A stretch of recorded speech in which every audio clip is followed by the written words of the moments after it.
Hi everyone, I'm Ed Bates again from Kilworth Chiropractic Clinic and welcome to another Daily Dose. So yesterday I discussed the importance of posture and how a forward head carriage can lead not just to headaches and low back and neck pain, but more significantly how a forward head carriage can contribute to more serious health conditions such as heart disease and Alzheimer's by causing 30 to 35% reduction in your vital lung capacity.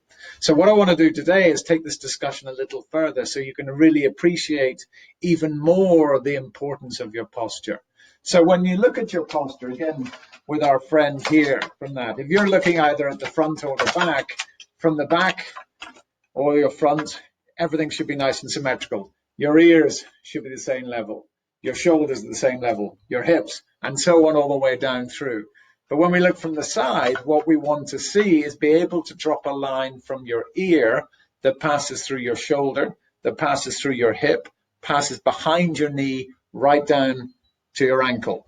And that's the ideal position to be. But if we look a little more carefully at the side view, what we realize is that your spine is not dead straight from the side. Instead, if you're facing this way, you should actually have these curves. So you should have a hollow in your neck, a reversed hollow through your thoracic spine, hollow in your lumbar spine, and then your sacrum tails off the other way.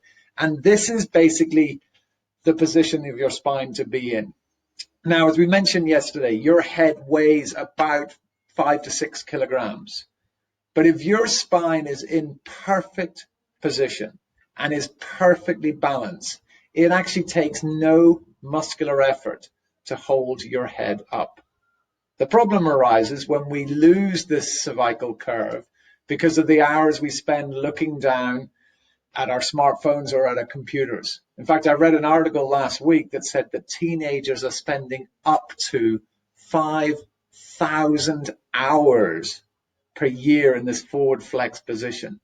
Now, if I can take you back to school in your physics class, you'll realize, or no doubt remember, first class levers, like a seesaw.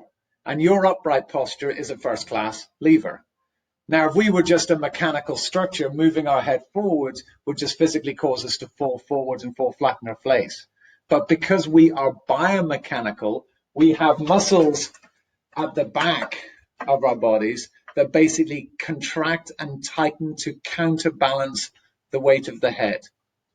The problem is that these muscles at the back never get a break. Otherwise, if they did have a break, you'd fall flat in your face. So they are chronically contracted, and the muscles themselves become chronically inflamed. They then become chronically stiff, as we talked about yesterday, and eventually become fibrotic, and that can lead to chronic pain or myofascial pain syndromes. So what else happens? Well, where in a lever is the maximum amount of force? At the fulcrum. So if I take this stick and literally use my head as the fulcrum and the levers are on both sides, if I pull hard enough down, I'm going to break this stick. And where will it break? It will break at my fulcrum, at the head. So in your spine, where are the fulcrums? Well, the fulcrum are at the discs, i.e. the spacers, the disc in between, and at these little joints which we call facet joints. And those are the fulcrums. But if we develop this forward head carriage, we massively increase the load on the discs and these joints. And that can cause and lead to accelerated degeneration or accelerated wear and tear and arthritis. But what else is being affected? Well, what exactly is the spine protecting? If you remember from previous discussions, the spine, one of the spine's major premise or major functions is to protect the spinal cord. And what they've discovered is when you lose this nice C curve in your neck, it actually causes stretching of the spinal cord. And what that does over time is it damages the blood supply that goes to the cord. And over time, that leads to further damage. It leads to conditions such as myelopathies and demyelinations. And if you think about it, this is going to happen. This stretching, this increase in tensegrity is going to happen throughout all the nerves in your bodies. Now, another thing that also happens is running up both sides of your neck is you've got a very, very important artery and blood vessels. And those blood vessels supply the brainstem. And again, because you're losing that curve, it causes pressure on those blood vessels, and that leads to brainstem ischemia. And this is why, as a chiropractor, we spend so much time and effort trying to help you restore your cervical curves, restore and improve your posture.